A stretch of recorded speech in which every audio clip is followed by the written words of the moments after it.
All right, it is time. Oh, Who what's going was on there? like, Ah, Pumelele.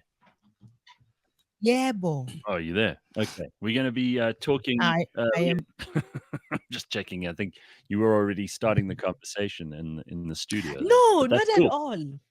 Not at all. We were just shooting the Great. breeze.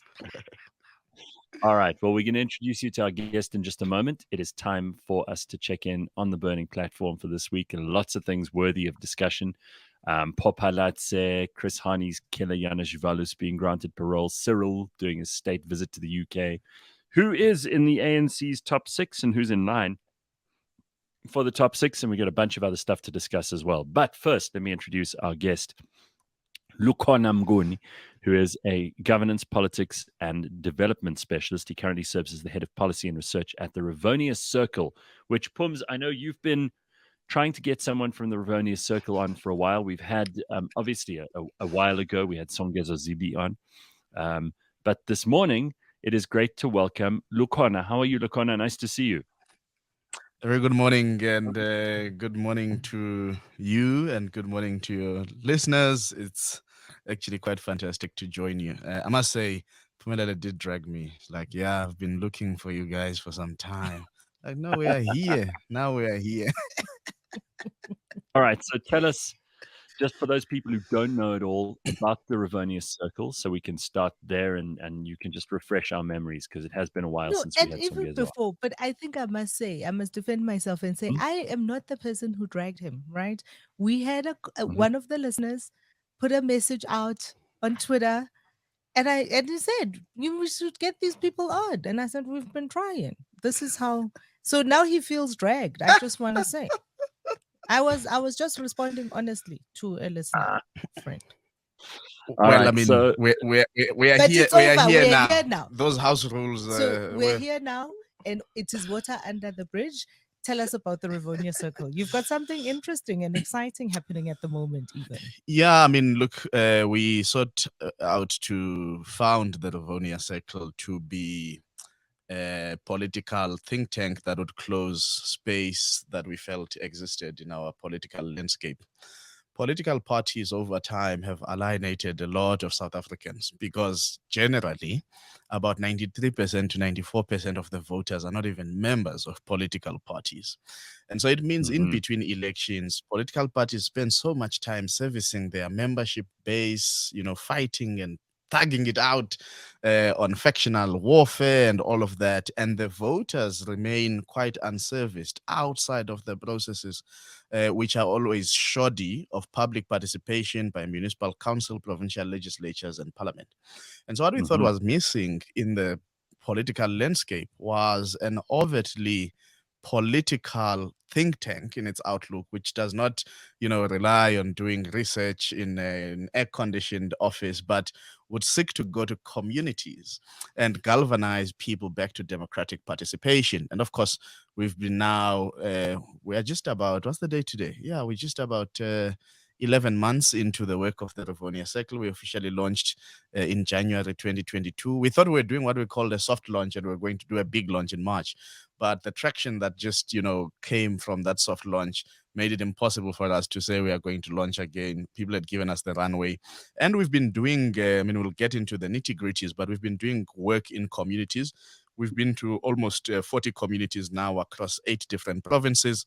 And in those communities, we do programs like the Democracy Builder, Political Theater, and different convenings to get people's insights. And of course, we've done 2 surveys. You might have seen one of our surveys lately, which we did with Ipsos, 2,000 registered voters. We did 1,000 in December last year. We've done multiple focus groups. I Mhm. think we're now on 26 focus groups. So we've been trying to understand the political landscape of South Africa and the politics of South Africans and what they are looking for going into the future. So Gareth earlier in the show was musing about civic education and making people take a test. Maybe this is you must engage here. Rivonia Circle can make those tests. Well, we've got a different conception to civic education. We call it civic conversations because we felt that people sometimes, when they talk of civic education slash voter education, it moves from the premise that, people don't know enough. Sure, they might not know enough about technical issues. What does Section 89 of the Constitution say? Therefore, the process to quote unquote impeach the president. But you've got to start where people are, with the conversation about their own politics, their own conception of politics. There are so many things that have made people check out of politics, of governance. I mean, when we do the democracy builder, for example, we put out 4 words. We don't make presentations. Say, what does politics make you think of? And people say deal making, corruption, poverty, and all of the. So people are actually they have a view about what their politics are and the things they don't like about their politics. So it's quite fascinating to have that two-way conversation rather than going to educate them, because I think on the more technical aspects, all of us would probably fail one test or the other. Well, yeah, and what an Yes, indictment this is on us. exactly what Gareth said. So Yeah, what an Gareth, go. indictment on us that is. I mean, that's really just the saddest thing, right, Pumi? Because it means that we want and expect so much from politics and from our political leaders, but we're not even prepared to learn about how the thing's meant to work. So I don't want to recover ground that we've already been over this morning, but I think that is something we've got to think about. But so I'm very interested to know what, when you speak, when you have these conversations, what is the overwhelming response? So the number one, if you were to say, of all the communities we've been to, the number one thing that people associate with politics. Inefficiency. Wow. Inefficiency. It manifests in different ways, but the core thing that's associated with politics right now by many people is inefficiency, whether that is expressed in terms of lack of service delivery, whether it's expressed in terms of people being left behind by the politicians, whether it's expressed as corruption. But at the heart of it is inefficiency. People really feel that politics have failed to be efficient and deliver on their promise. That's the one thing on the diagnostic. The overwhelming thing that's actually surprising, and that's why we've got a tag called the power to act, because when we ask people to come up with a project to solve for something in their community, they really think deep and sometimes don't solve for the obvious. Give you an example about a community in Sterkspruit in the Eastern Cape. When they were asked to solve for a problem, I mean, Sterkspruit, even though saying local municipality comes out quite well in terms of audits, it's actually a very poor municipality. It's in the top 30 in terms of good audits and so on, but it's a very poor municipality. And you would think people would solve for poverty and so on. They wanted to solve for the safety of people who belong to the LGBTQI plus community. And it was quite a wow factor. But when you then think about it, the discrimination of people because of their sexual orientation and so on actually is affecting families, because those people belong to families. When those people are killed, families feel the pain and the brunt of that. When those people are, discriminated and differentiated from the community and othered and all of that. So I'm trying to say, one of the things that has amazed us is how people are ready to be catalyzed to solutions. And they really do believe after that conversation that they've got the power to act, but they're not being given the space to demonstrate that power to act, because it would be a threat to some and certain politicians. So we sit here in studios and in our news, in our dinner parties in Joburg and Cape Town and all of that, and we're deeply concerned about what is happening with the ANC and with the factional battles that they have, and leading up to their conference, we know all the people that are in the running and the numbers that they are likely to get and all of that. Do people in those outlying communities care? Do they care as much as we do about those political factions? They care about their own lot. They care about their opportunities being stunted. They care about the difficulty to make it to those dinner tables that you talk about, and that they have completely been left out of the country's development. And the truth of it is that those of us who can afford to be on those dinner tables, sit in studios like this, we form part of a very minority privileged grouping. And this is why I've been saying for some time, and I mean, I've had this conversation with different colleagues, whether it's Sizwe Mpofu Walsh and others, and I said it when I spoke at Diaconia in Durban 5 years ago in the build up to the ANC conference then. And I said, there's one thing that South Africans are just not preparing for. It's life beyond the ANC. I've been trying to highlight this for the last 5 to 7 years, that we actually have to start a very clear conversation. I asked one news editor and I said, what happens when the ANC no longer has 50%? How do you decide to deploy a reporter to the National Executive Committee meeting? Because it becomes a different and a new world. And I think sometimes, yes, because the ANC is governing, you can't avoid it. But I do think we overly obsess about, the machinations within the ANC. And in part, it's probably our own system shock of denialism that in actual fact, the ANC has disintegrated so much that it's become a danger and is harmful to society. Yeah, a couple of keywords which just make they immediately get my suspicions up when people use them, like when people suddenly cite the LGBT community to make the discussion seem a lot more valid and relevant, or when people talk about the reporters in newsrooms, no one's really reading newspapers the way that they used to, especially not young people. It's such an irrelevant conversation to young people compared to the effect of social media, for example. And I often hear people talking about the interests of local communities, and I'm not saying this is for what you're saying at all. Lukhona, I get what you're trying to address here, and what the Rivonia Circle, I think, is going to do a very good job of, is making the real issues front and center. But I hear people paying lip service to all of these terms, and they don't really care about that stuff. No one's actually asking people in small communities what they care about. No one's asking them. No one's even interested in them. When last did you ever see an unemployed person sit down and get an interview? Because they're not stupid people. You're not stupid. Yeah. If you're unemployed, it's not because you're dumb. But instead, we'll sit and talk to Enoch Godongwana for an hour and a half on some special current affairs program on TV. But no one's sitting and interviewing a smart unemployed person about what they go through every day, what they'd like to see in the economy, why they've stopped voting. No one's paying attention to those people. They pay lip service to them and they claim to have their mandate. You even hear the unions sometimes saying, well, we speak on behalf of... No, you don't. You speak on behalf of the members who pay. And what you're doing is you're following and I'm cynical about this. I really am. I don't even I make no apologies for how cynical I am about it.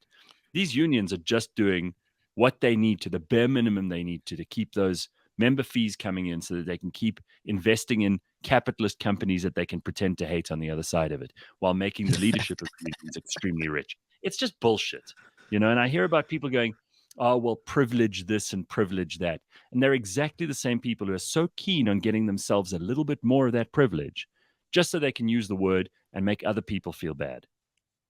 So, Gareth, I mean, you are raising something very important, because it's about the legitimacy of voices. And you are touching on something that over 10 years ago, I started, contending with. And, there's this term that as I grew in the academic space, people would say, these are the voices of the voiceless. And I said, but this thing is not true. Nobody's voiceless. You just choose not to give them a space to voice out. And we were really being trained to believe that you are the voice of the voiceless. And I had to really ask, exactly as you say, where do I get the mandate to speak on behalf of the voiceless? I don't. What is that? What a cheek for people who are in academic institutions, which means they're in the top 2% of people in this country, without even if you have student loans and you've got bursaries and you've got NSFAS or whatever it is, if you are in a university, you are among the luckiest and most privileged people in this country, just by virtue of the fact that your backside is sitting in a university lecture hall. And you can then have the temerity and the cheek to speak on behalf of poor people they've never come to the university and said, please, will you speak on our behalf because you've got a degree or two. I mean, it's outrageous that these academics have the kind of ability to cast their opinions around like they're more than just a spoiled little kid. And sometimes they're not spoiled, but they're going to be on their way to being way better off than most people in this country. Yeah. Look, the upward mobility is going to be there. And it is important that we give people space to dream about their country. So I'm going to go back to the work that we do in the Democracy Builder program. There was one just yesterday in East London in a small community called Dukas. And another one today will be in Duncan. And 60 people pitched up, largely young people, at that Democracy Builder. There's a phase after we've put out the 4 words of politics, government, governance, and democracy. We then invite people. You should see the floor maps that we get to do with sticky notes. So we give people 3 sticky notes and say, what are the 3 things you would solve for given an opportunity in your community and in South Africa? And then we do bar graphs of the issues. And we take the top 3 most pertinent issues and priorities in that community of people. And we say, in South Africa 2.0, how do these issues look like? And to the point that you're saying, Gareth, I mean, just because somebody's unemployed doesn't mean that they don't have views and ideas. I was in one Democracy Builder in Alice in the Eastern Cape. Or that they don't have skills. But just, can I stop you quickly, because we get to your Eastern Cape story now. What were the big issues? This is what you're actually doing the research. You're asking people. So what were the 3 biggest issues? Yeah, that they brought up in those 2. So it largely depends on in the community that you find yourself in. For example, communities in the Western Cape, Philippi, Khayelitsha, where we've done Democracy Builders, their biggest issue is service delivery, sanitation, water, electricity. But then we group all of these into one column because generally they are service delivery issues. But it's unsurprising because the moment you drive into Philippi, you've got these portable toilets and people are squeezed together. So that is the immediate pressing need. But if you are in a community where, for example, like Alice, the biggest issue in Alice was education for people. It was not housing because generally rural folks have land, they have some form of house. It might not be adequate, but they are not living in a shack. There's formal housing in rural There's formal housing, right? So it's not their most pressing need. And there's connectivity of electricity as well in some villages. So then that removes them from the immediate front and center service delivery issues. So education became an issue. In a community in Vierplas in Gqeberha, their biggest issue was their local clinic because it kept opening, closing, reopening, closing. And they said it's also unsafe. It has long queues. And guess what? That community said they would like us to assist them with becoming a clinic committee. And they've been trained by the Department of Health now. There's a clinic committee in that community because of the Democracy Builder work. It's not a clinic committee that is outsourced from somewhere and brought into the community. It's self-originating from the community. So for them, health was a serious issue because here they had an institution, but it was not functioning properly because they felt there's no oversight enough to do that. So I'm trying to say, Gareth and Pumi, it depends where you find yourself in terms of what the pressing issues. In Thohoyandou, their biggest problem was safety. And not surprising, one of the projects that came out of that Democracy Builder was a safety app. And this guy is about to team up with some big companies now to try and scale up and ramp up the impact and ability of that safety app. So I'm trying to say it's not just only about harvesting the issues, it's also about what are the kind of projects that come out of these Democracy Builders in communities, people finding solutions to their pressing problems. Yeah, here's another problem. Nobody in the media is ever going to report on any of those issues you just talked about because they're boring and they're not clickbait. They would rather they're not Gwedemantashe shouting at Cyril. Right, exactly. So this is what's irritating me. Is like the media has a responsibility in all of this, and I know you've got a show on ENCA, right? Yeah, so you and I've got this platform. Pumi and I share this platform every Friday. We've got a responsibility to also start talking about the things real people care about instead of going for the stuff that we think is going to get us clicks and views and viral marketing of ourselves on social media. This is a big problem, and I blame massive news sites. I blame the old news organizations, the newsrooms, the journalists themselves who've become, whores for clickbait as well. You're not actually talking about the shit people care about. This is maybe a reflection on me because I'm boring. Who knows? I had a conversation with two of my clever friends the other day. I said, what is government for? This is the kind of conversation I have for fun. When other people are drinking Yeah. and watching football, this is the kind of stupid shit I'm doing. So these two pretty intelligent friends of mine, we sat there for a little while, maybe no more than 20 minutes, talking about what the three top things that government should be doing are. We came up with just three things. You mentioned one already, service delivery. So this is something that both the people in Khayelitsha and Gugulethu and all those places in the Western Cape are most concerned with, and that people who are living in suburbia like me are concerned with. So we have that in common. Number one is service delivery. Number two, we said, is maintaining and building and repairing infrastructure, as in government buildings, courthouses, the electricity pipeline, roads, Yeah. the fuel pipelines, the trains, the harbors. So basically, infrastructure is number two, which is hugely important. Those are two vital functions of government. That's why we pay taxes. It's why we have a government. And the third one is secure borders, because if you don't have secure borders, or you don't know what your borders are, or you don't have some means of getting in and out of the country legally, you're not a country. You don't have sovereignty. You might as well tear down the fences. And we say, well, Zimbabwe has equal rights to tell us what should go on in Limpopo as we do. Why not? So I think those are three massive, massive things. And we get caught in the reeds sometimes around, health and education. People are pretty resilient. And the people at the bottom of the pyramid in this country are not relying on government for health, for example, because they can't. They're looking after themselves. So And they're Gareth, setting up, they're doing things like clinics. Yes, you're Pumps? raising an interesting thing, which is what I pick up from what you're saying, Lukhona. So when you've had these engagements, self-organizing within the communities is then very important. So the power to act, the power to be in control and take on the solution or providing the solution from. But how are they supported? How do the communities then get further support? Because sometimes in some communities, I mean, if I think about the rural communities where I have ties, is they may not know what it is to run a health committee or a health or a safety app. So how can we support them, or how do you support them, if at all? Well, so we conceive of these projects as 6-week projects. We don't, I mean, it's resources to sustain Of some of course. these. But what we've actually found is that there are two big needs that people need support with.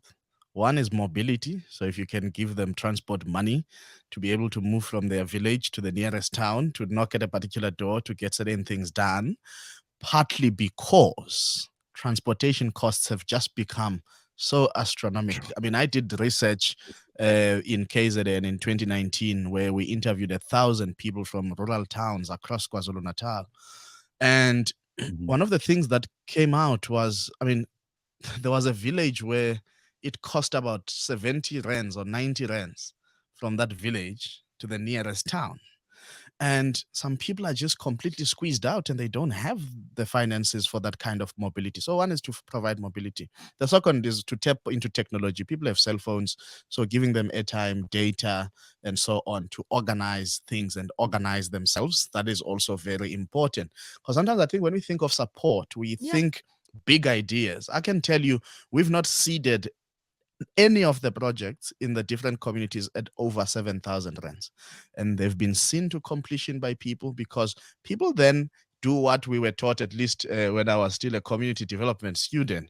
We spoke a lot about asset-based community development, to say that development should start within galvanizing the assets that are within the community. Give you a story about Mahikeng. They wanted to solve for, the issue of lack of income. And they didn't try and build a chicken run. They just went to a lady who has a chicken farm, but has a chicken run building that she was not using. And they simply asked if they could use that and utilize it for their own ends. those guys are now selling eggs. They call them Rivonia Circle eggs. But the point I'm trying to show is that there are assets within our communities, and we need to think carefully. I mean, Gareth is talking about what government should do to catalyze development, service delivery, infrastructure, secure the borders. So you also have to ask, what are the things you can do in a community to catalyze the power to act? And I think, questions around supporting mobility and accessibility, it's those two things. They are very important. Comrade, on a point of order, I was actually just saying this is what government is for. I'm not saying this is what they should do. Like, this is the whole reason we bothered to have one.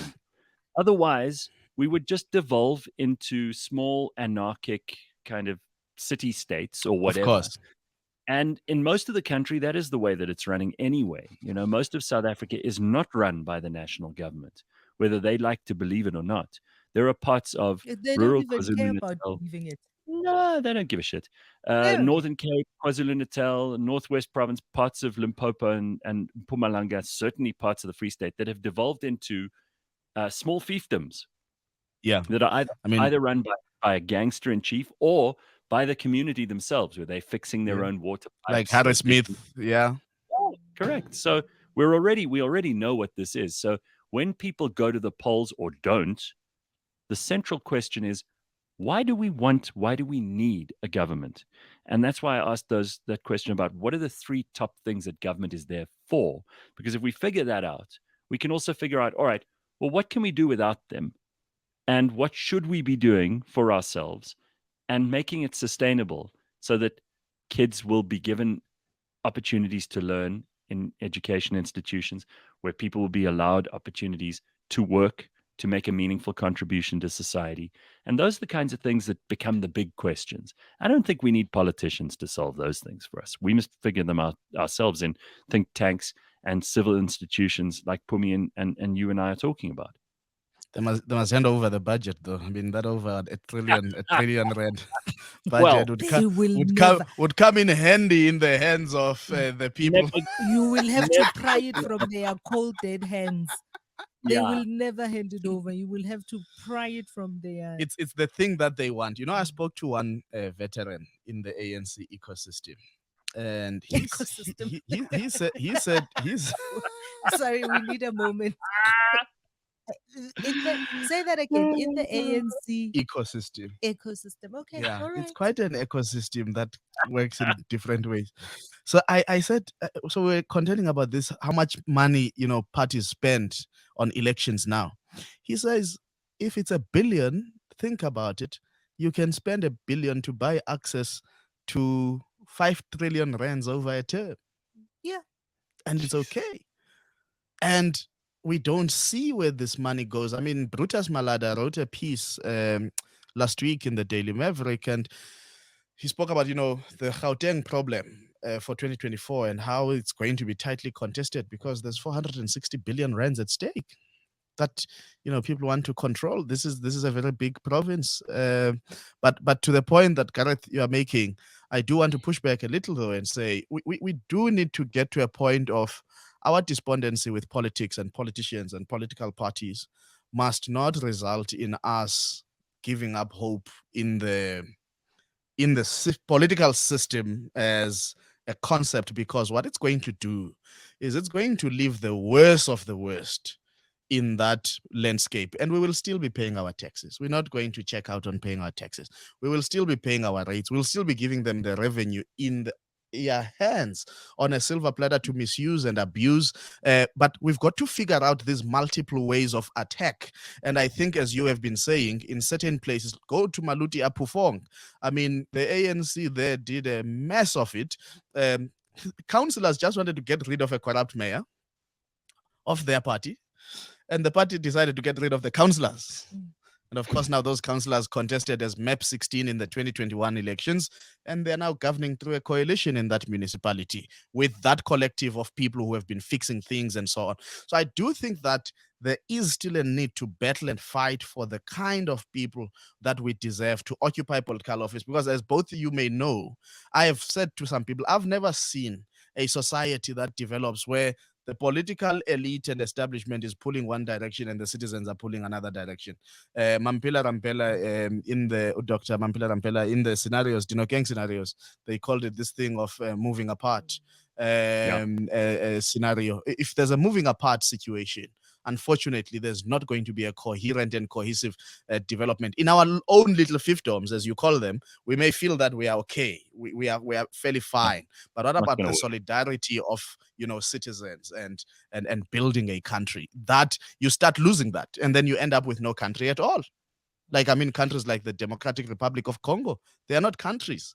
They've got borders, but I mean, if you look at what is happening inside that country, I mean, Greg Mills and David Hepst have written quite interestingly on this. This is not a country. You can't say you have a country where you've had peacekeepers for over 50 years. But also, you see there are people all over the world running away from that country because it is not a country. Yes, it can't afford them anything. And we're starting to see people running away from this country, South Africa. Correct. Go to London. Go to London. It's now easier to bump into a South African than it was 6 years ago in London. We literally on the on the tube, on the bus, you can just tell, this one. Sometimes there are these baba with their hair and beard from KZN mostly. I was in London in September. I said, this one. He's right. This one is from South Africa. I'll just say Sawubona and he responds. But it's not very easy. And it's not as if those people who are going over to London are the people that we can afford to lose. Again, everybody deserves their place under the sun. But my God, we need engineers, we need doctors, we need people who can make things happen, and entrepreneurs. Why should we lose all of our most talented people to these other countries because the government can't do its job properly to keep them here? And understand that those talented people, we had Kaya Sitole here telling us about a grouping that he is also, now you could bump into him on the metro over there in London, right? About a grouping of young Black chartered accountants that they have now formulated over there in London. And this is the thing. So you've also got to get it around your brain that the people we are losing are not a particular type of person. It is every type of person that we need to run and build our country. No, you're quite correct. I mean, yesterday I bumped into Lozen Naidu on the Gautrade and we spoke about this. Says he was in London. Kaya Stole just put on a random Saturday a group of 8 people, all Black professionals, architects, accountants, as Gareth is saying, engineers, and they were watching cricket, they were having drinks, and people are living the best of their lives. We are also losing some people to the companies that are beginning to establish their headquarters in Dubai. So there's quite a huge channel of people. And as you are saying, it's no longer a grouping. It's no longer a racial group thing. It used to be like age, white people, old white people are going. People in their late 20s, early 30s are believing that their career prospects don't lie and reside in this country. They are better off flighting and going elsewhere. And I saw something very weird on this issue on Twitter. There was a week where these people who have left were literally running threads about how comfortable they are and how to live. They were saying, no, now I've got state health care. I don't have to worry. When I pay my tax, I know that my child is going to have transport. In actual fact, if you get pregnant here, and this is more around the Nordic countries in Europe, you'll get a stipend of some sorts for 6 months and so on. And it was like they were recruiting. I'm like, no. What have we become if our own people are starting to speak like that? You just see all those recruitment ads that are coming from all kinds of countries now when you go online. And they know that South Africans work hard and South Africans are prepared to drop everything and go. So they're advertising to us and they can pick up real talent very quickly and cheap. So it's somebody said they are denouncing. Somebody said they are now renouncing their South African passport. Of course. Take up citizenship that side and it's fine. If you're young and you haven't really established deep roots here and you don't see much of a prospect, why the hell wouldn't you is the question.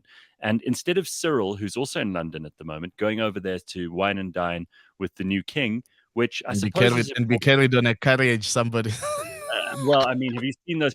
Listen, first of all, that's all good. That's what the Brits do when someone comes to visit. It's fine. I'm glad that Cyril was the first official state visit for King Charles III. Whoop-de-doo. But he is doing all of that stuff, which of course has its role. And there's something about that kind of summit international diplomacy crap that we kind of have to keep paying heed to, because there are occasionally important things that happen in those discussions. But by and large, what did you make of his visit? What would you like to see come from things like that in the future? Because it does cost us money to send Cyril and the delegation that he took with him to fancy state dinners and Has diplomatic the presidency reception. tweeted yet? Has the presidency tweeted about what they're doing over there? No. I'd love to know what are our victory conditions for going to something like that. I'd love to just see, okay, well, we've got to establish these kinds of trade deals. Let's work on, some process whereby they can help us to generate more power, or whatever it might be. There's skills that we should come to I some see there's a arrangement health over partnership the that they've South agreed to. Africans who live. Maybe the South Africans who live there should be paying less tax here if they're working over there. There must be some incentive structure that Yeah. makes it worth us sending Cyril there. What do we want from it? No, I hear you, Gareth. And I mean, look, I am never optimistic about those type of pomp and ceremony, banquets, because generally I don't think that they are intended to yield much result. They're part of diplomatic work is just a show of force. It's just a show of friendship. It's King Charles III saying, "I've got the ability to choose who's my first, guest, and I want South Africa." We are always first in line for some odd reason or the other. Even when former President Zuma came into office, the Queen quickly said, "Come, Sholozi, join me." There was nothing that was going to come, but you're quite correct to say in the working meetings, because then you have some parallel sessions amongst ministers and so on. In the working sessions, there should be things that we are able to leverage on, like you are saying, Pumi, a health partnership. The NHS, with all its faults and all its problems of being underfunded that politicians in the UK fight about, not enough doctors in hospitals and so on, the NHS works. And because I came from a Commonwealth, when I stayed in Edinburgh, I was on the NHS. I could go and get, when I was going to travel to Kenya from Scotland, I went and got my hepatitis tests done for free. You'd never do a test like that here in South Africa for free. So we've got to be able to say, do we have the kind of serious politicians, legislators, and bureaucrats who really mean it when they strike these deals? Because if we were to go to the depository of all these bilateral and multilateral agreements, you'd probably find some very interesting things that have been signed into agreement, have been, envisaged into the future as partnerships. The UK is extremely vulnerable now in terms of its exit from the European Union. I mean, if you've been there in recent times, people are really contending with the issue of inflation. Energy prices were almost going off the roof, and something had to be done about them. Liz Truss, one of the first things that she did when she got into office was that mega £100 billion energy deal, which backfired. But she had no choice but to do it, because you were starting to have households saying that the projection is that we may be paying £6,500 per household on average for energy in the next 6-8 months. So they are vulnerable. There are places where we need to plug in holes in those economies. We must not see ourselves only as recipients from these economies. And I think the framing for me, even in the Just Energy Transition, investment program that the president has been championing, is to conceive of us as just mere recipients. Of course, we've got our blackouts and so on, but we've got to also think of how do we fill the gaps. I mean, I was in a conference at the Vatican a few years ago, and one academic protested. It was part of the Pontifical Academy of Social Sciences, and one academic from Italy said, "But why are we speaking about a youth we don't have?" And I thought, here is an opportunity. Africa has a demographic dividend. You just need to make sure that the young people are given opportunities, education, skills, and training. And it's not just the 2% that we were talking about that is in universities, but we give them the skills in, vocational studies and so on. And suddenly you've got programs of sending some of our young people to go and fill up spaces, because we're not going to avoid the issue of migration, but how can you do it in a coordinated effort, in a way that, it's about making sure that people are not living because conditions are difficult in their countries, but they're actually living because they've got something to offer to the world. Japan ran out of truck drivers at some point, and it was a big crisis for the construction industry and the logistics and moving of goods industry. But how are we taking care of those opportunities? Because the Chinese are taking care of opportunities that are in our economy.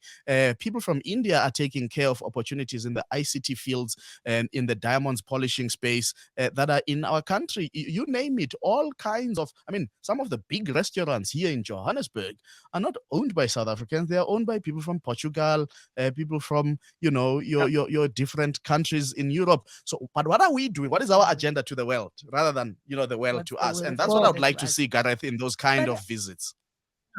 I also hear you Booms? talk about kind of determined bureaucrats that know what is out there. This is one of the issues that we have in our country, is really in that bureaucratic space, not just people who have been deployed. There's much has been done about deployed by a particular party into a space, which is also one of the things that going into 2024 with much talk about coalitions is a very big worry that we have, is are the bureaucrats that we have in our system able to continue working no matter what the political turmoil may look like? Because we don't see that, right? So here in Johannesburg, we have got a coalition government in place that is very fraught with many things. I see Mpopalatsi is facing yet another motion of no confidence.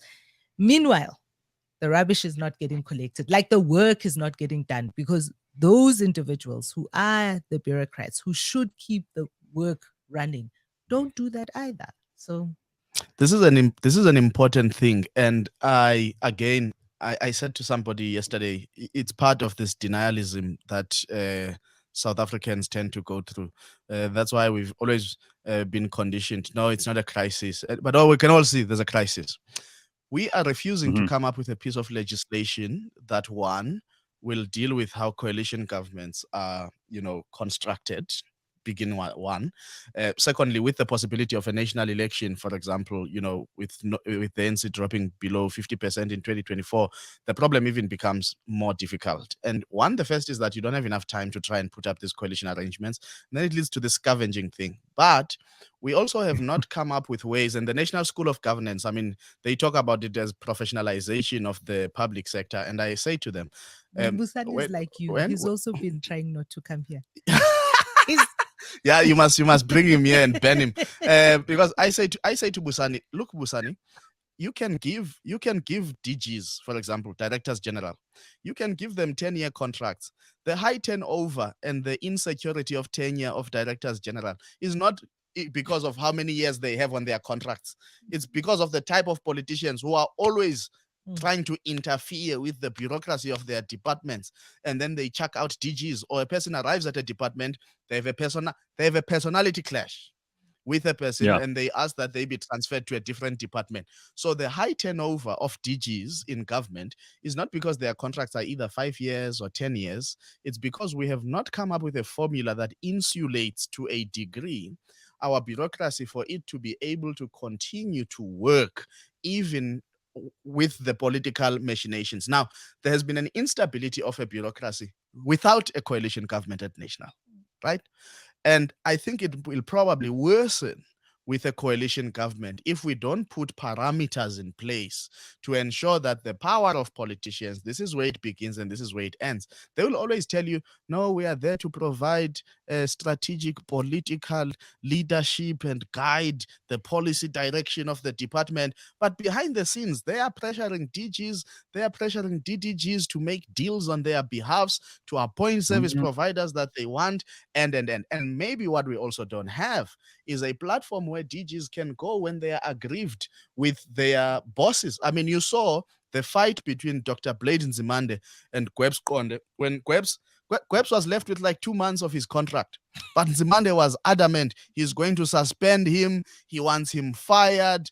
Gwebs went to court, and then Mm. Nzimande said he's firing him because of the National Skills Fund audit outcome by the Auditor General. But guess who doesn't want to release the report, the investigative report on the Right. National Skills Fund? It's plain Nzimande. So who was actually the problem around the National Skills Fund issue? So we've got to ask these questions and then use the case studies to say there's clearly something rotten here in the sharing of power between the political establishment and the bureaucrats. And we've got to go to other countries and see, how that, division is achieved, division of responsibilities, divisions of roles. Yes, there will always be interference. Politicians by nature always want to feel that they've got the final say, they've got the power, they exercise it, you feel it. But as we move towards a possibility of coalitions, some people are now asking, in actual fact, I was responding to an email on my way here because someone was saying, what of directly electing the president? And I said, well, the Zondo Commission report has made this proposal. Many people fear it for a number of reasons because of how our country is, inequality, and that it could end up being a contest of billionaires and what people who have money. But theoretically, what it could do is help us not be swallowed by these coalition arrangements. Imagine if you changed presidents as much as the cities of Tshwane and of Johannesburg have changed mayors. Presidents have lifetime salaries. Presidents have lifetime security. You would suddenly now be stuck with 10 former presidents, and maybe because of the deal making and the shenanigans of politicians, they could just say, hey guys, we will give each other this thing in rotation. 1 year it will be you, 1 year it will be you, 1 year it will be... Nothing is beyond politicians. But if you directly elected the president, what you would do if you directly elected the president, you would have to remove Section 102 of the Constitution, which is the motion of no confidence, because Parliament can't lose confidence on a person that they did not elect, right? And you would keep Section 89, which is our version of an impeachment clause, because Section 89 has a far higher threshold. 2/3 of Parliament must vote in favor of removing the president rather than 50% plus one. So you've got to start thinking about these governance issues in anticipation of mischief politically, because we have seen it. And there's no reason to believe that at a national level, the political mischief that prevails in local government will not be there. So, which brings us maybe for the last little bit to a really an ongoing discussion, but one that the Rivonia Circle is actively involved in, and it's in direct representation and changing the electoral. Oh, no. Yeah. That one. Look, I mean, I think they now agree. I think the ANC, again, I'll use that word for your entertainment, Pumi. The ANC ecosystem now agrees that it has been wrong on this issue. They've also been lambasted by former presidents of the ANC. Former President Mbeki, 2 weeks ago in the Sunday Times, there was a massive column of an interview with former President Kgalema Motlanthe.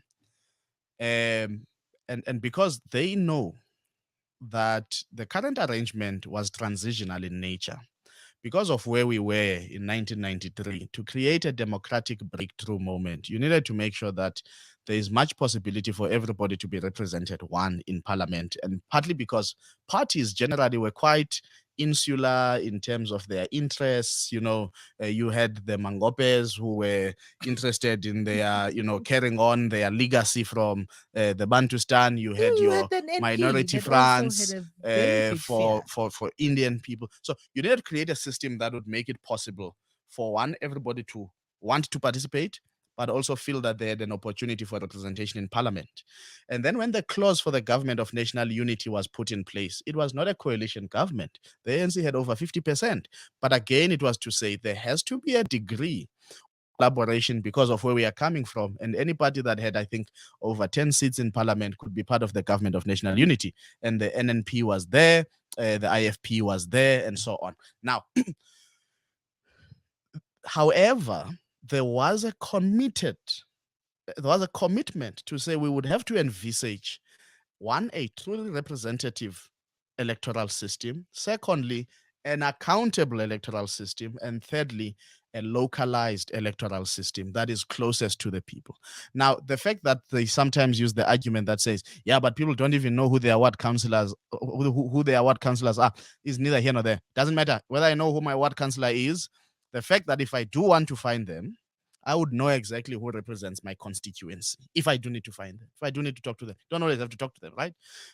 But now, what is at stake is not the inclusion of independent candidates. What they are running away from is that we are about to crack open the closed party lists. Because a party can say, this is our 200 MPs going to the election, and you think, brilliant people. And then they get their seats and now they have to deploy and they say, oh, no. These people are not available. Now, these are going to be your parliamentarians. Now, I'll give you an example in my town, a small town of Flagstaff in the Eastern Cape. They are also my relatives, the Kapas.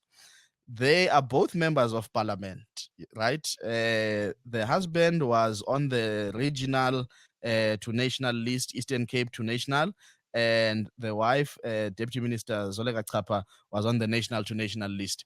Now, suddenly, the ANC has to make a choice between the two. Who's going to stand for them in that constituency? It's now no longer automatic that both husband and wife can go and be representatives in parliament. They must make a choice. So partly why there is resistance to the electoral reform agenda is because it's going to present some political parties with headaches. They know that, I can imagine Faith Mutambi trying to win her constituency in Limpopo to send her to parliament. I don't think she would get it, but she's chairperson of her portfolio committee now. She's secured. So once you start creating that competitiveness in the elections, unfortunately, some people are going to lose out. Some are not even known in their communities. Cyril would have to make a choice whether he resides in Shiawelo or Hyde Park, and whether he can win if he was to represent a community around Hyde Park. He doesn't live in an ANC ward, right? So these are the current problems that people are grappling with, because it becomes a point of vulnerability. Because what if I can't win the constituencies? And as we have been seeing with local government elections, once you introduce a direct election constituency system, you also make competitive the proportional representation list. So you've had parties like the EFF, for example, represented in the city of Johannesburg without even winning a ward, but they've got councillors in council. So this idea that small parties would die is also false. It's also false. They say, no, we keep the proportional representation because small parties will die. Rubbish. There's direct representation in the city of eThekwini. There are 18 parties. They have 23 seats amongst themselves. So small parties don't die simply because you change the electoral system. What you make complex, though, in national elections is because of the viability of national elections, the prestige of national elections. There are now people who are not in politics who would suddenly want to contest in their constituencies. Maybe a Tulima Donzela could say, my parting shot to South Africa is to just represent a constituency in parliament, and I will be a legislator and make sure that the laws of the country are to the competence that we require them. Now, suddenly, some mediocre politician has to be toe-to-toe with a Tulima Donzela, and you increase the competitiveness of the system. And that's what the ANC in particular does not want. And they're dragging their including their fellow travelers, the PAC, EFF, and Al Jama. Boom. Do you want a mic Gareth, to you are drop? mute. Do you want a mic to drop? Boom. I can't think of a better way to end this, actually. I've got to say, Lukhona, such a pleasure to have not only the refreshing ideas that you brought, we have not discussed, and we've been doing the Burning Platform for years now, but the one thing we haven't got to discussing is some of the stuff that you've just brought up now about competent legislative politicians who are